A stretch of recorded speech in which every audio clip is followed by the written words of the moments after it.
Simon Mayo. Oh, yeah. Drive time's on and we want go home. From the very top, then. It's good to be wise when you're young, 'cause you can only be young, but for once,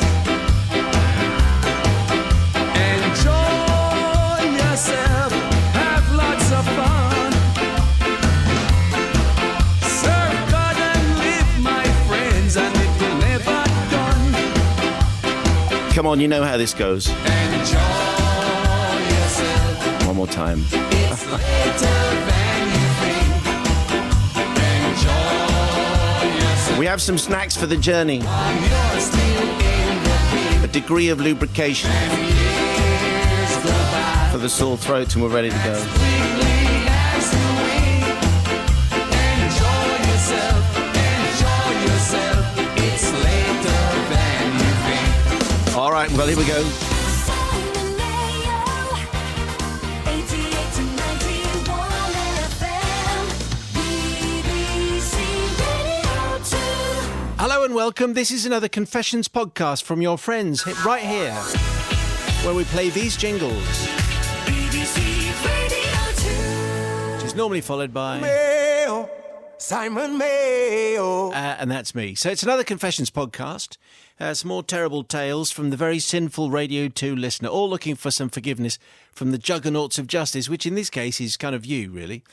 This week's concise collection features We Don't Need No Education. Yes.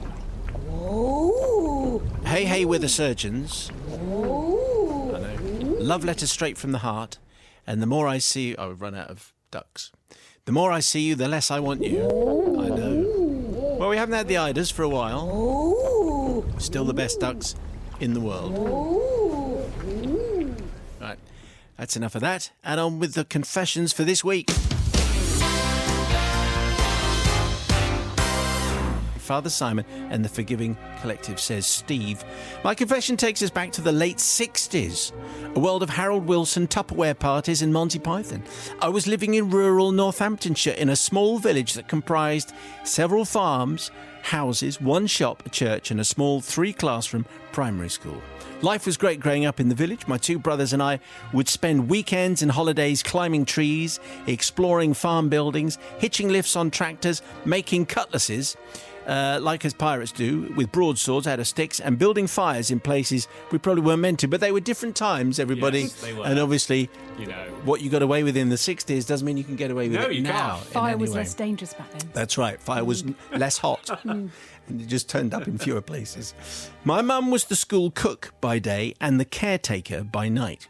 We would run home from school at the last bell, get a bite to eat, then go back into school to help mum.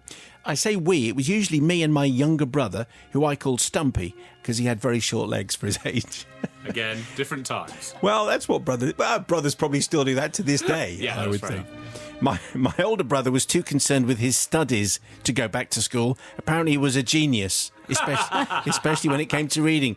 Your brother is an excellent reader, the teachers would constantly say to me. Is he still reading all the books and papers? They would all say, yes, miss, I would say through gritted teeth. What a swat he was, in capital letters. Do people still say swat? No, the other words now. Thanks.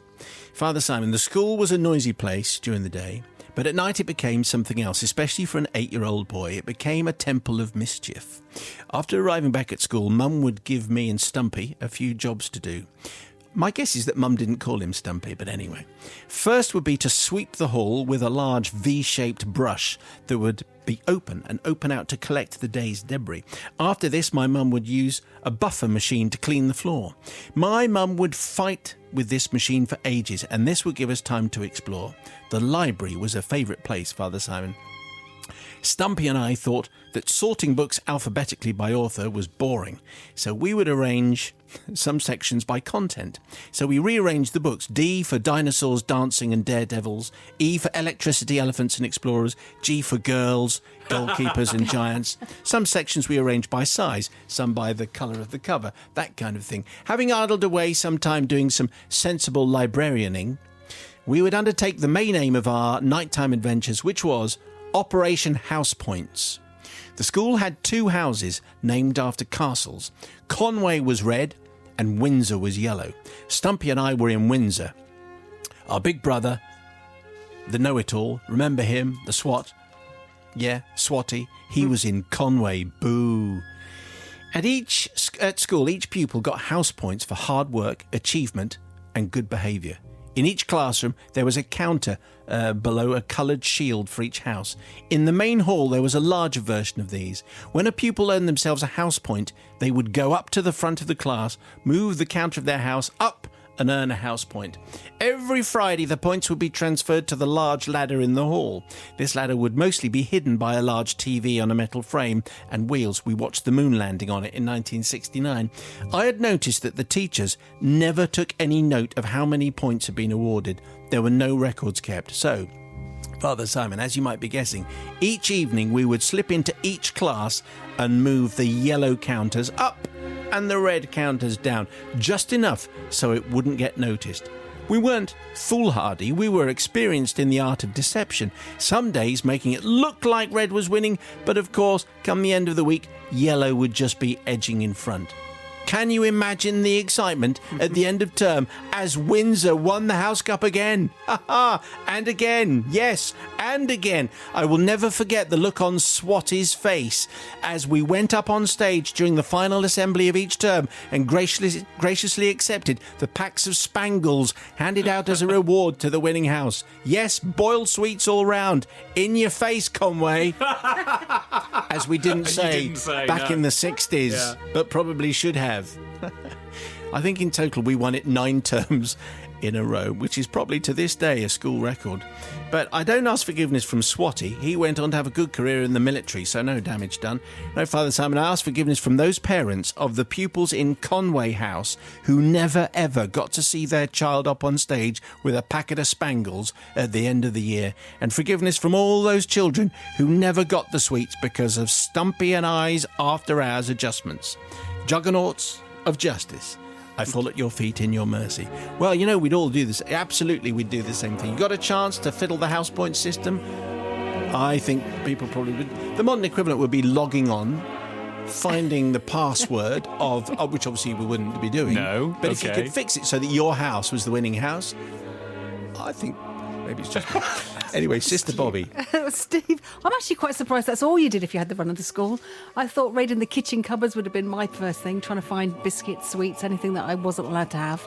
I think, Steve, it's unlikely I'm going to forgive you because the whole thing about house points is meant to inspire you. You could have genuinely earned house points by working harder or doing more or doing something else. You cheated. And basically, you carried on cheating. I'm really surprised, actually, the teachers didn't notice He this. did rearrange the library. That was quite interesting, wasn't it? Yeah, but no useful way that no one else knew what the order was. Blue covers over there, red covers over there. It helps with clothes, but not with books, I think. Girls Steve, and you are goalkeepers. not forgiven. Okay. What, you arrange your wardrobe according to colour? Well, no, but I can see... No, I don't, actually. But I can see how colours work. Matt does, yeah. Yeah. Anyway, Brother Matthew. Yes. Surely the point of house points is that it's very much the spirit of the collective, isn't it? That we all strive together, and at the end of the week, if we've all striven hard enough, then we all get a spangles and a prize. And clearly, this has undermined the very spirit, fabric. the very fabric of the collective of us all joining together. However, it's a flawed system because if no one's keeping track of who's getting how many points every day, then it's just open to abuse. And therefore, it's the teacher's fault, and therefore, he's definitely forgiven. Father Simon and the Juggernauts of Justice, I'd like to plead for absolution for a sin that has been with me for quite some years now. My confession is regarding something that took place at a large, well-respected teaching hospital in the late 80s when I was a student nurse. Neighbours was the show of the moment. Kylie and Jason were riding high in the charts, in the top 40 in the hit parade. Remember that? Yes. Yes. During the second year of my training, I was placed for a couple of months in the operating theatres to learn more about the role of the theatre nurse and see what happens to the patients going in for surgery. This was an exciting experience. Seeing the insides of people in glorious technicolor rather than the dull pages of an anatomy book. I just remembered there was a word I was going to rehearse. I was placed in the vascular transplant and general theatres. Well done. So I got to see such amazing things as liver transplants, aortic aneurysm repairs, as well as appendicotomies. Appendectomies? No. Well, it doesn't really look... It's not spelled appendectomy. Is that where they... It says appendix and then ctomies. Maybe that's where they just have a look and don't take it out. Let's have a look. One of those. Yes. Removal of lumps and bumps and varicose vein stripping and that kind of thing. Lovely. This is what's involved. Being to see what we should have read out of 12A. As my experience grew, I was allowed to scrub in and assist with some of these smaller, simpler surgeries. But a lot of the time was spent either peering over the surgeon's shoulder or being a runner to fetch things that might be needed. There was a sweetie jar in the prep room, and sometimes I'd be asked to hand the sweets round. Seeing all those faces behind theatre masks chewing on toffees was quite amusing. We'll have to take your word for it. Not that amusing, I would have thought. No, is that a thing? I didn't know that happened. I think I'm going to have a Nuttall's Minto today. Could you get them, please? Sugar for the Junior brain. nurse? Sugar for the brain, that's what you need. Yeah, focus. Okay. However, my confession is not related to the time I thought extra strong mints would be a good idea, and I managed to bring the entire theatre to a standstill while everyone's eyes started to water as the strong mint fumes went up the noses of those behind the masks rather than out into the air. It's not about that. The operating theatre was very modern and included a CD player in the corner. Back in the day when having a CD player was super contemporary. It had a selection of the surgeon's favourite music to help them get through the tiring surgery. There was quite a bit of classical music, but also quite an eclectic mix of old and modern, rock and pop and electronic, and sometimes towards the end of a list, something with a decent beat would go on. And this is not written by a youngster. And those not actively involved in the surgery might even have a bit of a bop. It says. Okay. Okay. It's not filling me with confidence. Father Simon, this is where my confession begins. Toward the end of an afternoon of day case minor surgery, the aforementioned lumps, bumps and veins and so on, a chap came in for a vasectomy and had opted to have it done under a local anaesthetic. I don't understand why you would do that. I do understand why you would do that. But anyway, as he was awake, I offered him a choice of music. Oh. Okay. From the limited selection that was available. Because it's not like you couldn't stream something in the 80s. No, that's so true. From our aforechosen list of CDs, Mr. Vasectomy, what would you like to play? He opted for the greatest hits of the Monkees. So, the operation... Well, he was of that particular... Yeah, that's age, quite a good choice. The operation was going well. The chap was in good spirits, considering the surgeon was rummaging around in his nethers. And what? And then this came on.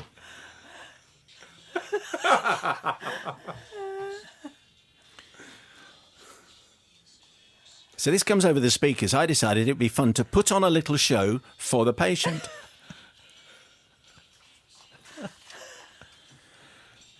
Having been a bit of a fan of the reruns of their classic TV show, I knew how to do the walk that the members of the Monkees did in the credits. It's like a crossover leg thing down the street. People can do that now. Anyway, so I knew how to do this walk. So that's what we did. The one where we're all in a line, we're walking forward, stepping wide in front of each other's legs and having a good time. I persuaded my 3 other colleagues to join me in the walk, and then the patient, unfortunately, started to belly laugh. Oh, no. Oh, no. Yeah. It must have been a good local anaesthetic, obviously, to belly laugh. But anyway, it caused him to jiggle. Oh, no. Just a little bit, on the operating table, just as the surgeon was inserting the closing stitches.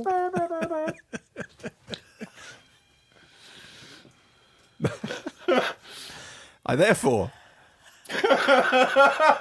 seek absolution, not for the stern talking to my colleagues and I got from the surgeon and the scrub nurse for turning their theatre into a theatre, but from the man who now has a slightly crooked scar in a place that only people that are very close to him might actually see, and who probably can't listen to the Monkees ever again without being transported back to an operating theatre in the late 1980s. Well, you know, you can understand the point. Does he want to hear this again? No, he absolutely doesn't. I hope you're in a forgiving mood. I've carried this guilt with me for many years. My taste of operating theatre nursing has given me some memories and a valuable insight, but I decided theatre nursing wasn't for me. I'm still working as a nurse. It'll be 30 years in the NHS this year for me. That's what Debbie is saying. That's Debbie's story. I only remember one other vasectomy confession, and it was never read out. Oh, really? Okay. So anyway, that's one of the rare ones that actually can make it on. Yes. So Debbie, thanks for the tale. I understand, she was trying to encourage, she was trying to be helpful. It's a stressful time for everybody, particularly the guy on the operating table. But maybe don't put on a show, Debbie. What do you say, Sister Bobby? Well, you see, the thing is, I'm quite heartened by this story, actually, because, of course, look, it's a serious business. We all know. You're fixing broken people. Who knows what's going to happen? It's a serious, but we can't fault you. It's a fabulous job that you're doing. And actually, I'm only delighted that you're trying to kind of get through it, because it is serious most of the time. So the very fact that all of you try and have a laugh, and I love the idea of sweets and keep you going. And Debbie, I have to say, in this instance, because it does actually depend, of course, on the patient, and that I think actually the patient went with it. If it'd been a different patient, maybe not. You see, it's all the things. Do you get it right at the time? It was his idea, Yeah. and he laughed. So he did find it funny. He was unaware of the slight Redesign. the redesign because of the good old local anaesthetic. So, Debbie, I'm only heartened. I'm delighted. I hope that all surgeries is as good fun as this. You are absolutely forgiven. Brother Matthew. Well, what an insight this is into shenanigans in operating theatres. And we're about to say different times, but I don't know. Do they still go on? Do they still give each other sweets? I know they play music, don't they? But they do sweets and dances and stuff like that when it's all Whole going shows. on. I would like a series of... West Side Story, Away to Your Right. Oh, yes. Could I have a selection of hits from Fiddler on the Roof? Yes. Thank you. Take me through the next half hour. So I'm going to forgive, because this has taken us into a world that I had no knowledge of at all. So yes, very impressed, and I mean, he's fine, isn't he? He was fine, probably in the end. Yeah, almost certainly. So yeah, definitely forgiven. Tonight comes from Bilbo. Thanks, Bilbo. Inspired, I believe, by our Valentine's Day. Why are you looking puzzled there, Bobby? Well, both Matt and I went, another Bilbo. Well, it says Bilbo. But it's inspired by the other Bilbo who wrote in last a week week. ago. We done this before. Just checking. Don't think so. Anyway, if you recognise it, just let me know. Yeah. I Okay. don't think we have. Okay, no, Right. go ahead. I've lost all my confidence. Father Simon and Confessional Collective. This is a tale of shame, woe and unrequited teenage love that has been haunting me these last 30 years. Many a time I tried to steel myself to recount the dark tale, but only now have I summoned the strength to relive the shame in public. How are we doing so far? Very Yeah. good. This is a new one. It was 1986. I was in the last year of sixth form and had a part-time job in what was then Safeways in Biggin Hill. There I met the delightful S. She's just going to be known as the initial, okay? Delightful S, who was at a different school to me, and I only saw her at work. She was lovely, smart, funny, and very, very hot, even in her pale brown Safeway checkout dress uniform. How my heart would skip a beat if I should have the good fortune to be on the till next to her and gaze longingly at her over the endless tides of groceries as they drifted by on the checkout belt like so much flotsam. This guy is in love. Poet. He is, isn't he? Eh? Even in Safeways in Biggin Hill. Yeah. In his brown, Thing, shiny outfit. I would maybe try to impress her with some witticisms when there were no customers around, but generally failed due to gawky teenage ineptitude. I couldn't bring myself to ask her out directly. The words just seemed to come out all choked by teenage insecurities and hang-ups, obviously. My more advanced wooings were similarly inept. I would anonymously send her big Valentine's cards, the pink padded ones that came in a box. Haven't seen those for a while. And many a night, after a skinful at the Fox and Hounds, I would make my way past her house, drunkenly singing mournful love songs at midnight. Oh, I bet that worked. Dire Straits' Romeo and Juliet was a favourite. Yeah. I think that's stalking. Cast love iron. stro- Gonna be different- okay. Different Yeah. times. Yeah. Eventually, I got invited round to her house for tea, where I met her parents and her menacing, oversized brother. Her parents were very nice, decent people who were very tolerant of this inept idiot trying to make a pass at their daughter. Eventually, I left Biggin Hill for bigger things and went to university in Bath, and my communications with the delightful S were confined to letters. These were mostly inept ramblings trying to impress her with how cool I was, in the vain hope that I would progress my relationship with her. As we didn't say back then, we would decorate the envelopes to each other with quotations and song lyrics. Tea in the Sahara by the Police was one, I recall. Yeah, we've all done this. Suffice to say that there's nothing like distance to kill a relationship, and eventually one of her letters mentioned she'd started seeing another guy. Curse him. I say another guy, but given I'd been so inept at dating the delightful S, I'm not sure she was actually convinced we were in a relationship anyway. However, the letters continued, and I would receive one from her every couple of weeks, a glimmer of hope that somehow some spark could be kindled and we could be together. But mostly my letters comprised terrible teenage ramblings. Had I mentioned how inept I was at trying to woo this girl? I think you have, actually, Bilbo 2. Anyway, 1986 turns to 87, and one spring day in a well-stocked stationery shop in Bath, I noticed a range of comical envelopes. Not conical envelopes, these are comical envelopes. This seemed like a fine play on the lyric-quoting envelopes that we used to exchange, and so the one I chose was an official-looking plain brown example with the words "urgent" in capital letters, "pregnancy test results" printed on the front. No. Now, you also have to remember this is 1987. People didn't have computers and printers and the ability to knock this kind of stuff up themselves, and as a result, this envelope did look pretty authentic. But my hubris was such that surely no one would believe that a test lab would put that on the front of the envelope, right? I mean, crazy. That's how I justified it. It was a jolly jape. So off went my letter full of inept ramblings, and I awaited a response and maybe a compliment on my very humorous choice of envelope. Matt has his head in his hands. Bob's mouth is still open.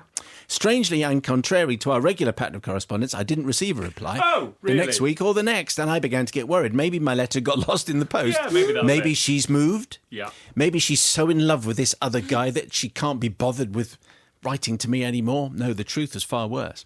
I did eventually get a short reply, plain envelope, no decorations this time, not a good sign.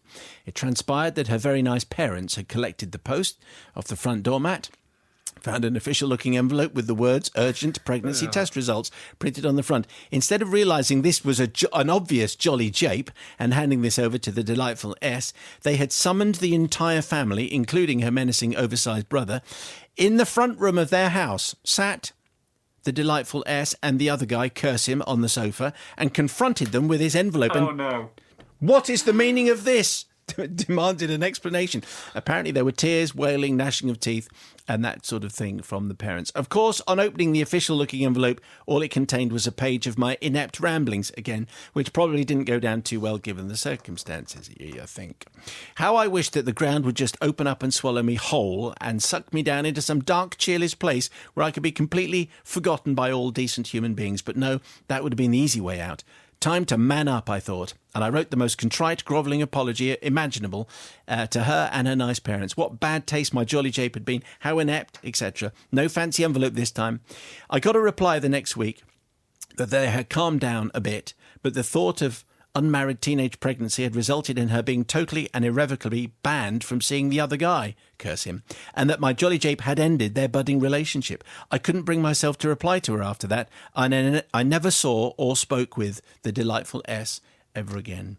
The look on Bobby's face, she's harsh, very, very stern.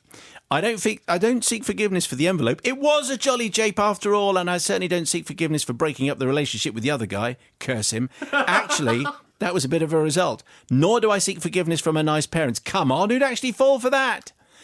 What I actually seek forgiveness for not replying to her last letter and completely losing touch with her. Of course, my inaction and ineptitude carried its own punishment, and I carried a burden of unrequited love for many years after that. But absolution from the confessional collective may salve my soul in that regard. Maybe, says Bilbo, but not that Bilbo, he's another Bilbo.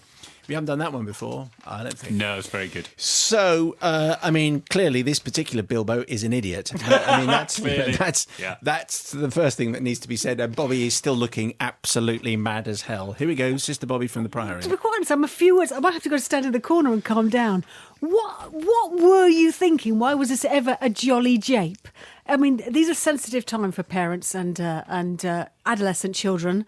You know, everyone's sitting there biting their nails, making sure nothing untoward happens. You know, it's a difficult time for parents and for growing up kids. That is not jolly jape fun at all. I think you're an absolute idiot. Absolute idiot. And I think for the girl's sake, it's really good that you didn't write back to her. Oh, This just in. none, not forgiven. Bilbo may actually be someone called David. Oh, Just checking that.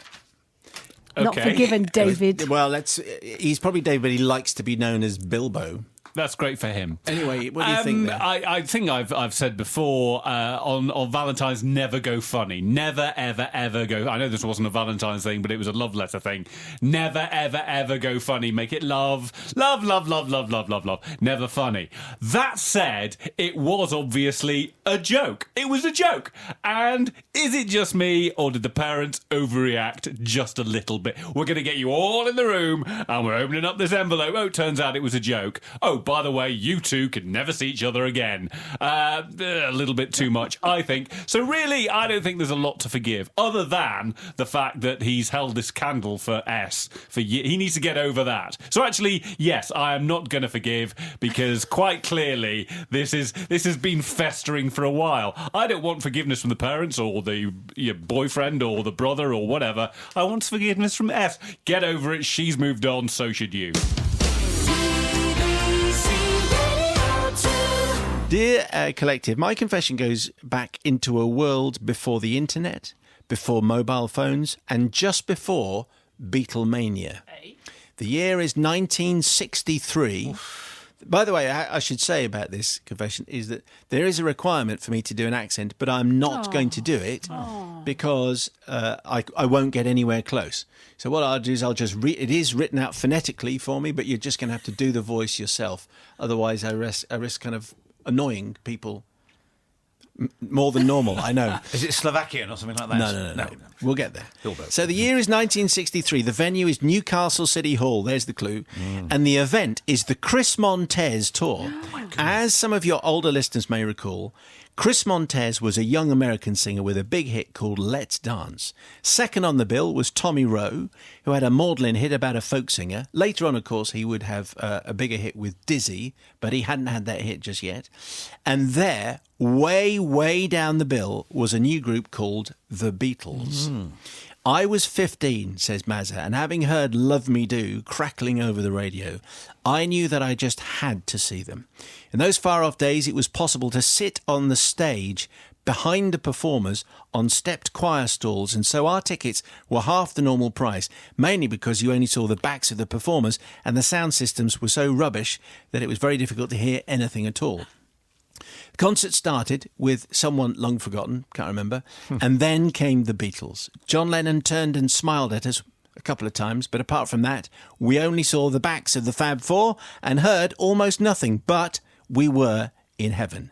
We were, however, very naive and assumed that our applause, loud and enthusiastic and sustained, but very well behaved, would bring them back for an encore, but no such luck. There followed an interval and then straight onto Tommy Rowe, and the ominous sound of frustrated pubescent girls began to rumble and grow. Tommy left the stage to booze and calls for the Beatles to come back. Not quite the reception he was hoping for, I imagine. No, I imagine you're absolutely right, poor Poor old Tommy Rowe. Tommy, yeah. Next on was the headliner, Chris Montez. Chris was a small man dressed in a smart Italian-type suit, and he was clearly annoyed by the, by now, deafening calls for the Beatles to come back. As he broke into his big number, he seemed to become desperate, and before we knew it, he'd begun to strip. I know. And here is the aforementioned big number from Chris Montez. Just undoing the top button. So he started with his tie, twirling it round his head and throwing it into the stalls. And then came his jacket, again, twirling and dancing, very suggestively, I might tell you. Chris was now down to his shirt, and he began to unbutton his top button. I think that's enough. I say, I'm calm breaking into down. a sweat. Undid his top button. But then something happened at that point that I still cannot explain. It hasn't happened to me before or since. No idea what. It was as if all of us sitting on the stage acted as one. Whipped to a frenzy, we got to our feet and we rushed across the stage and we grabbed this poor man off his feet. We were pawing at him with abandon. In fact, I think I may even have touched his thighs twice and his chest. He was stocky, I can tell you, and underneath that Italian suit, he was rocking a six-pack, as we didn't say back in the early 1960s. There was no real security in those days, but the caretaker came rushing onto the stage with a stage brush. Oh, quite right. This is the security. He began brushing at our feet and legs, shouting in broad Geordie. Go on. No. I'm not. I'm just going to do it. I'm just going to do it as I speak, and then Away and- okay. No, away and no, I'm something. not. That's the reason why I'm not doing it. Get it? He says, "Get off him, you lasses, and all your mams, and you'll get wrong when you get home." Okay, in a broad Geordie accent, by which he means, I believe, get off the stage now. I know all your mothers, and you'll get a telling off when you get home. Girls. It was like being doused in cold water. Our hormonal fever was broken and we all shuffled disconsolately off the stage. I caught a glimpse of Chris Montez shivering in the corner, a small, terrified man shrinking back from us girls. This is a piece of social history. Stuart McConey should be... Maybe Stuart wrote this. So anyway, I seek forgiveness... But not for attacking Chris Montez, because he did whip us all into a frenzy, and we were 15 after all. Not to the caretaker, who I think quite enjoyed himself with his stage brush. What is a stage brush? Anyway, but to history. I need forgiveness from history, because this event marked a change at the Newcastle City Hall. No one was allowed to sit on the stage after this concert. Security became professionalised, and, says Massa, the world grew up. Okay, well, I don't know whether the world grew up or not, but after this, you can imagine, if you pay and you're legitimately sitting on the side of the stage and then you attack poor Chris Montez, then the rules are going to change, and that's why they changed in 1963 at the Newcastle City Hall. Anyway, Mazza was there. She saw the Beatles. What do you say, Sister Bobby? Simple, very simple, Mazza. You are forgiven because it's not your fault. Because it's the Beatles' fault. Because they're the ones that wound you up in the first place, and then they were gone, and you had nowhere to go. And then Chris Montez, well, basically, it's not really his fault, but I think he secretly enjoyed it. He wasn't shaking with fear in the side. Well, He but it was thinking- Mazza and Mazza's friends who leapt upon Tommy. Not upon Tommy Rowe. Tommy would have loved it on Chris on Montez. Chris Montez. Yeah. Yes, but I say it's the Beatles' fault. So they are she is forgiven and they're forgiven. However, it's a shame that you weren't allowed to sit on the side of the stage. But, that's it. That's the way it goes. Shape of things to come. What You're do you forgiven. What do you say about that, Novice? Well, poor old Tommy Rowe found cuddling the stage brush later on. I feel sorry for him. I think Chris Montez, what do you expect, twirling his tie around his head? I mean, that just... Here he goes again. There he look. goes. He's I got know. any encouragement. It's getting me going Come now, on, no Chris, for wonder. heaven's sake, we don't want you again. We don't want you anymore. Those stocky Italians, well, Mazza, you're absolutely forgiven. I mean, I would have stolen the stage as well if I was there. Yes, why without not? doubt. Okay, so it's looking quite good for Mazza so far. The harsh tones of Caroline first. Go on, Mazza. As someone that sat in many a football ground, one of yours actually, Mr. Barden, where you are behind a post and can't see anything. I know what it's like to be in that position. Them rules needed changing. They needed to get off that stage with no view and just someone's hair. Derriere. at the So you're back. forgiving? Derriere. No, I'm not. Yes, I am. Completely forgiven. Well, they were this week's confessions. Who did you forgive? Send in your own, please, because I think your soul has been stirred. Confessions at bbc.co.uk. If you miss any of the shows, you can listen back online. You can download to your smartphone or tablet from the BBC iPlayer radio app. What a thing that is. On Monday, we welcomed American author Amor Towles to the Radio 2 book club to discuss his latest novel, A Gentleman in Moscow. There's still a chapter of that online. Plus, we found out where on your body you can find your own frenulum. And you've got two. There's a minor one and a superior one. Ross Kemp endured his most dangerous assignment yet when he came in to talk to the show on Tuesday. Wednesday saw former Eagles bassist turned solo artist Timothy B. Schmidt come on the programme to talk about his new record, which is called Leap of Faith. And on Foodie Thursday, a flippin' good crepe cake was on Nigel's menu. Anyway, you can check all of those back on the iPlayer Radio app or online, wherever you want to find it. And if you made it to the end of last week's podcast, I asked you to tweet, I'm quite partial to a Swift Cumberland Square 8, which sounds like an illegal cigarette, but actually, obviously, is a dance. Thanks to Ian and Matt and Caroline and Emma and loads of people who did just that. This week's intriguing code phrase to tweet, if you can be bothered, is check out my crooked scar. Thank you very much.